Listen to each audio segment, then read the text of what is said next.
Hello दोस्तों, कैसे हैं आप सब। तो मेरी पिछली वीडियो और इस वीडियो के थंबनेल को देखकर आप ये तो अंदाजा जरूर लगा रहे होंगे कि ये साला हमें मैकेनिकल इंजीनियरिंग के बारे में इतनी नेगेटिव नेगेटिव बातें क्यों सुना रहा है, क्यों इतना ज्यादा नेगेटिव हो गया है मैकेनिकल इंजीनियरिंग के लिए।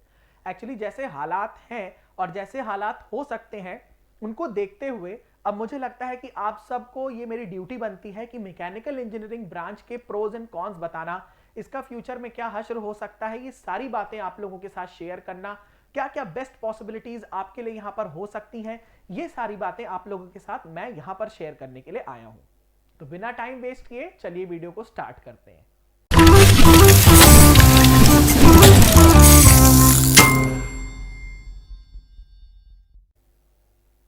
तो देखिए ये वीडियो जो है इसमें हम लोग यहां पर ये चर्चा करने वाले हैं कि क्या मैकेनिकल इंजीनियरिंग का अंत हो सकता है, क्या यह संभव है कि भविष्य में, आने वाले भविष्य में मैकेनिकल इंजीनियरिंग जो हमारी ब्रांच है वो खत्म हो जाए, क्या यह संभव है। यही बातें हम लोग यहां पर डिस्कस करने वाले हैं। और हो सकता है आपके दिल में या आपके दिमाग में एक जुनून जागे कि हमें मैकेनिकल इंजीनियर अगर हम हैं तो उससे हट के भी हमें थोड़ी बहुत चीजें यहां पर सीखनी पड़ेंगी, जैसा कि मैंने आपको प्रीवियस वीडियो में बताया था। तो यहां पर देखिए कि क्या मैकेनिकल इंजीनियरिंग का अंत हो सकता है, क्या मैकेनिकल इंजीनियरिंग ब्रांच हमारी फ्यूचर में खत्म हो जाएगी। बढ़ते हुए डिजिटलाइजेशन और ऑटोमेशन को देखते हुए काफी लोगों के दिमाग में यह चीज जरूर आ सकती है, क्योंकि भाई नंबर ऑफ जॉब्स भी घटती जा रही हैं, कंपटीशन इतना ज्यादा टफ होता जा रहा है कि ये एक ना एक बात आपके दिमाग में आ सकती है। तो अगर सबसे पहली बात करें, यहां पर आपको क्या दिख रहा है कि एयर कंडीशनर है। भाई एयर कंडीशनर की जरूरत तो आपको दुनिया में पड़ेगी ही पड़ेगी, क्योंकि जहां गर्मी पड़ती है वहां पर बिना एसी के काम नहीं हो सकता। अब अगर एसी की बात करें, एयर कंडीशनर की बात करें, तो यहां पर refrigeration and air conditioning, thermal engineering, ठीक है, थर्मल इंजीनियरिंग, ये सारे यहां पर फंडे लगाए जाते हैं।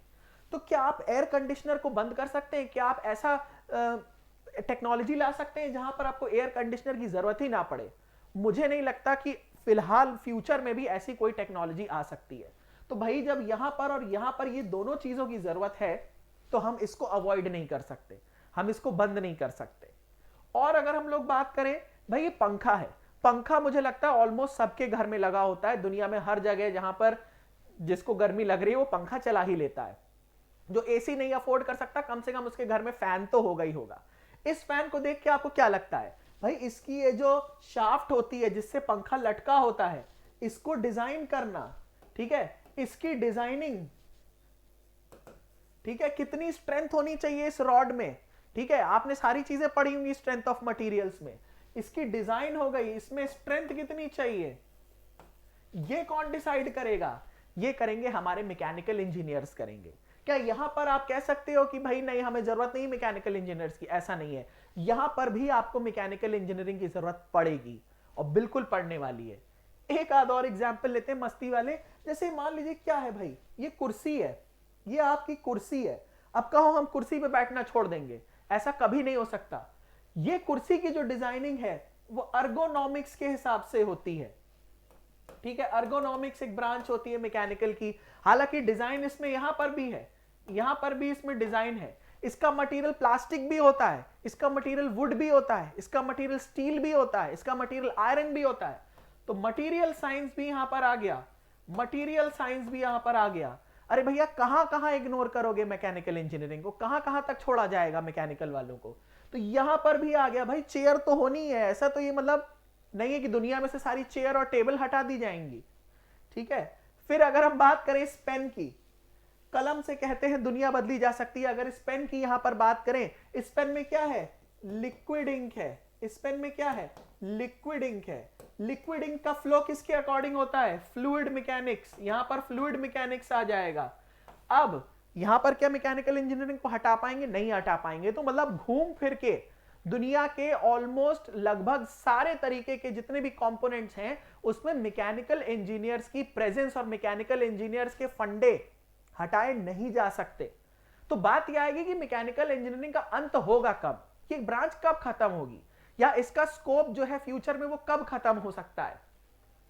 तो यहां पर अगर हम बहुत ध्यान से देखें कि इसका स्कोप खत्म कब हो सकता है, when there are no vehicles on the road, जब सड़क पे कोई भी व्हीकल नहीं चलेगा, ठीक है, जब यातायात के सारे साधन जो है वो बंद कर दिए जाएंगे, चाहे वो शिप हो, चाहे वो एरोप्लेन हो, चाहे वो बाइसिकल हो, चाहे वो मोटरसाइकिल हो, कुछ भी हो, अगर ये बंद हो गए तो मैकेनिकल इंजीनियरिंग का अंत हम समझ सकते हैं कि आ गया है। यही लिखा है, mechanical engineering is doomed to fail. Doomed मतलब ये 100% जाएगा, फेल हो जाएगा उस पॉइंट पे। किस पॉइंट पे? जब आपकी व्हीकल्स रोड पे नहीं चलेंगी और लोग क्या होगा, पानी में सिर्फ तैरेंगे, स्विमिंग करके ही जा पाएंगे। हवा में, अरे हवा में भी चलने के लिए तो कुछ ना कुछ तो आपको एरोप्लेन या हेलीकॉप्टर चाहिए। हवा में क्या करोगे, उड़ने लगोगे पंख लगा के।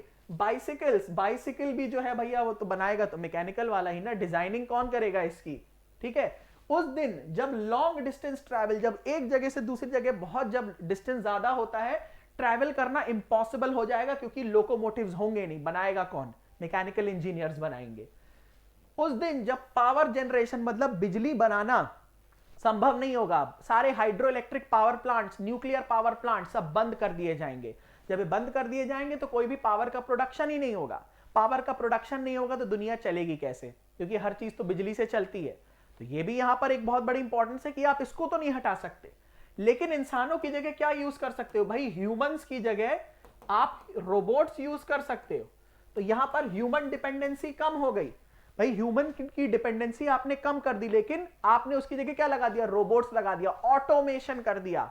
अब रोबोट्स को भी बनाने के लिए तो क्या चाहिए होगा भाई, रोबोट्स को बनाने के लिए मैकाट्रॉनिक्स वाले लगेंगे, मैकेनिकल इंजीनियरिंग वाले लगेंगे, फिर भी लेकिन वहां पर आप मैकेनिकल वालों को खत्म नहीं कर सकते हैं, ठीक है। और रेफ्रिजरेंट नहीं होंगे हाउस में, रेफ्रिजरेटर नहीं होंगे तो जो फूड का स्टोरेज कैसे करोगे, सब फूड खराब हो जाएगा भाई, आपको फूड को स्टोर करके रखना होता है, ठीक है। तो वो भी नहीं, जब रेफ्रिजरेटर ही नहीं होगा तो वो भी खराब हो जाएगा। तो यहां पर भी आप मैकेनिकल इंजीनियरिंग को अवॉइड नहीं कर सकते हो। फिर अगर बात करें कि the day when you don't have access to air conditioning at work और एट होम, भाई बहुत जगहों पर ऐसा होता है कि टेम्परेचर बहुत ज्यादा है तो वहां पे आपको एयर कंडीशनिंग की जरूरत होती ही होती है। तो बिना एसी के काम नहीं हो सकता, तो जब बिना एसी के काम नहीं होगा तो आप सर्वाइव कैसे करेंगे उस जगह पर। The day when materials and objects are no longer manufacturing, कुछ भी मैन्युफैक्चरिंग नहीं हो रही है, कुछ भी यहां पर रॉ मटेरियल को फिनिश प्रोडक्ट में नहीं बदल पा रहे हैं, वो कौन करता है, मटेरियल साइंटिस्ट करते हैं, मैकेनिकल इंजीनियरिंग वाले करते हैं। अब आप कहेंगे कि भाई ये सब जब खत्म नहीं हो सकता तो मैकेनिकल इंजीनियरिंग का स्कोप खत्म होगा कब।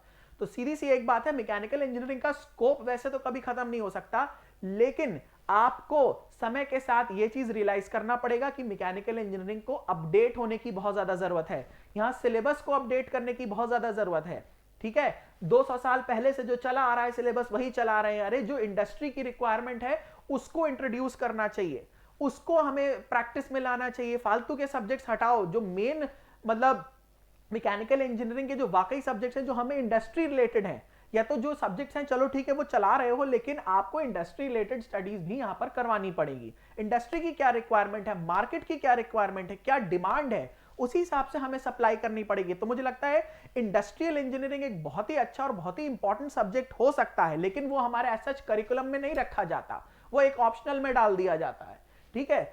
उस दिन जब कोई भी मशीनरी नहीं यूज होगी, क्या बनाने में, रोड बनाने में, बिल्डिंग बनाने में, ब्रिज बनाने में कोई मशीनरी इस्तेमाल नहीं होगी, उस दिन मैकेनिकल इंजीनियरिंग का अंत हो जाएगा, ठीक है भाई। फिर यहां पर क्या हो सकता है, the day when mechanical engineering is no longer a career, mechanical engineering को एक करियर ही नहीं रह जाएगा, उस दिन मैकेनिकल इंजीनियरिंग का अंत संभव है। तो क्या ये पॉसिबल है, देखिए हो सकता है कि मैकेनिकल 10 में से अगर हम बात करें, 10 में से आपके 9 लोग जो हैं वो अदर ब्रांचेस लें, हो सकता है एक आदमी मैकेनिकल इंजीनियरिंग ले ले, तो मैकेनिकल एक लेगा तो, लेकिन ये नहीं कह सकते कॉलेज वाले कि भाई एक आदमी के लिए तो हम पूरा ब्रांच नहीं चला सकते। तो यही रीजन है कि कई सारे कॉलेजेस में मैकेनिकल इंजीनियरिंग जो है वो शट डाउन भी हो गया है भाई, जब वो बच्चे ही नहीं एडमिशन ले रहे हैं, CS IT EC भरा जा रहा है, मैकेनिकल इलेक्ट्रिकल सिविल में बहुत से कम एडमिशन हो रहे हैं, बहुत से प्राइवेट कॉलेजेस की मैं बात बता रहा हूं, तो बंद हो जाएगा। The day when the country has no missile, country के पास कोई मिसाइल नहीं होगी, कोई भी आर्टिलरी वेपन नहीं होगा, न्यूक्लियर वेपन कुछ नहीं होगा, उस दिन मैकेनिकल इंजीनियरिंग का अंत हो जाएगा। उस दिन क्योंकि हमारे देश की रक्षा कैसे की जाएगी, कुछ नहीं कर सकते आप, मुक्काबाजी थोड़ी करोगे एक दूसरे से, ऐसे जंगें नहीं जीती जा सकती। तो उस दिन हमारी मैकेनिकल इंजीनियरिंग का अंत हो जाएगा, जिस दिन ये सारे पॉइंट्स हो गए, ठीक है। और अगर आपको वीडियो पसंद आया हो तो प्लीज लाइक, शेयर और सब्सक्राइब करें, ये हमारा चैनल है, इसको विजिट कर लीजिएगा। यहाँ पर आपको मैकेनिकल इंजीनियरिंग के बहुत सारे वीडियोस मिल जाएंगे, पढ़ाया लिखाया मैंने काफी तबीयत से है, चाहे वो एसएससी जेई हो, चाहे वो आरआरबी जेई हो, चाहे वो गेट हो, सबके लिए आपको भरपूर यहां पर मटेरियल मिल जाएगा। उसके साथ आपको कुछ और ऐसे ही इंफॉर्मेटिव वीडियोस भी बीच बीच में मैं देता रहूंगा। और आई होप कि आप लोगों को ये चीज अच्छी लगेगी। तो थोड़ा सा एक बार सोचना स्टार्ट कर दीजिए कि आपको अपने जीवन में करना क्या है। अगर आप एक मैकेनिकल इंजीनियर हैं तो अपने स्किल्स को अपग्रेड और अपडेट करना स्टार्ट कर दीजिए। अगर आप सेकेंड ईयर में हैं तो ये बहुत अच्छा टाइम है कि आप नए नए स्किल्स सीख सकते हैं और अपने आप को अपडेट कर सकते हैं। बाकी अगर जो थर्ड ईयर या फाइनल ईयर वाले लोग हैं या पास आउट हैं तो वो अपने आप को पहले तो टेक्निकली थोड़ा सा स्ट्रांग करें और इस चीज का भी ध्यान रखें कि भाई इंडस्ट्री में हमें क्या चीज की रिक्वायरमेंट है, हमें इंडस्ट्री कैसे कंज्यूम करेगी, हमारे पास उसके लिए क्या स्किल्स होना चाहिए, हमें क्या चीज आनी चाहिए, क्या चीज हमें सीखनी है। तो अगर आप ये सारी चीजें सीख ले सकते हैं तो आपको बहुत ज्यादा गवर्नमेंट जॉब्स पर डिपेंडेंट नहीं होना पड़ेगा, क्योंकि यहां पर गवर्नमेंट जॉब्स में आप देख ही रहे हो नंबर ऑफ वैकेंसीज घटती जा रही हैं, अपॉर्चुनिटीज कम होती जा रही हैं। तो इवेंचुअली आपको धीरे धीरे आईटी सेक्टर की तरफ और डिफरेंट सेक्टर्स की तरफ बढ़ना पड़ेगा। कोर जॉब्स भी मैकेनिकल में बहुत कम के बराबर हैं। तो यहां पर आप अब जाग जाइए and I very much hope कि आप इस वीडियो को देखने के बाद थोड़ा सा यहां पर जागेंगे और दूसरी चीजों में भी हाथ पैर मारना स्टार्ट करेंगे। दूसरी चीज जितना जल्दी आप सीख लें तो वो आपके लिए दूसरों के ऊपर एडवांटेजेस होगा। So thank you so much for watching. Have a great day. Do like, share, comment and subscribe. Comment जरूर करके बताइएगा कि आपके साथ क्या प्रॉब्लम है, आप क्या कुछ अगर दिक्कत है हमारे साथ आप शेयर कर सकते हैं। हो सकता है मैं आपको कुछ एक उसका सोल्यूशन भी बता सकूं। तो भले ही अगर आप वीडियो देख रहे हैं तो इसे लाइक या डिसलाइक जरूर करिएगा और कमेंट भी जरूर करिएगा हमारी वीडियो पे। Thank you so much.